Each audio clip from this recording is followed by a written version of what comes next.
સાર્વજનિક હાઈસ્કૂલ ડુંગરીના શિક્ષકે રાજ્યકક્ષાની એથ્લેટિક્સ ચેમ્પિયનશિપમાં સતત 3 વર્ષ અને નેશનલ કક્ષાએ પણ સતત 2 વર્ષ મેડલ મેળવી શાળાનું ગૌરવ વધાર્યું છે.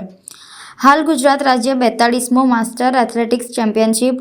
મીત સ્પોર્ટ્સ કોમ્પ્લેક્સ માંજલપુર વડોદરા ખાતે તારીખ 16/12/2023 થી 17/12/2023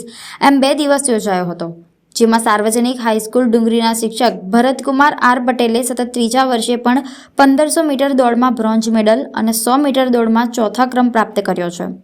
આમ વર્ષ 2021માં 400 મીટર અને 800 મીટર દોડમાં સિલ્વર મેડલ,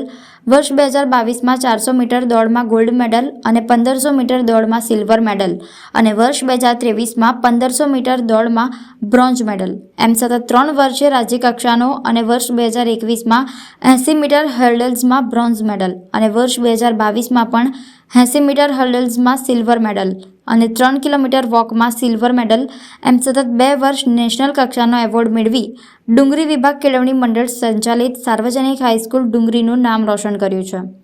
આમ રમત ક્ષેત્રે વિવિધ એથ્લેટિક્સની સ્પર્ધામાં મેડલો મેળવવા બદલ ડુંગરી વિભાગ કેળવણી મંડળના પ્રમુખ ચંદુભાઈ પટેલ, મંત્રી મનુભાઈ પટેલ સાહેબ અને સાર્વજનિક હાઈસ્કૂલ ડુંગરીના આચાર્ય રીતેશકુમાર ડી પટેલે રમત ક્ષેત્રે શાળાનું નામ રોશન કરવા બદલ ભરતકુમાર આર પટેલને ખૂબ શુભેચ્છાઓ પાઠવી અને ફેબ્રુઆરી 2023માં યોજાનાર નેશનલ કક્ષાનો માસ્ટર એથ્લેટિક્સ ચેમ્પિયનશિપ હૈદરાબાદ ખાતે પણ વિજેતા નીવડે તેવી શુભેચ્છા પાઠવી હતી.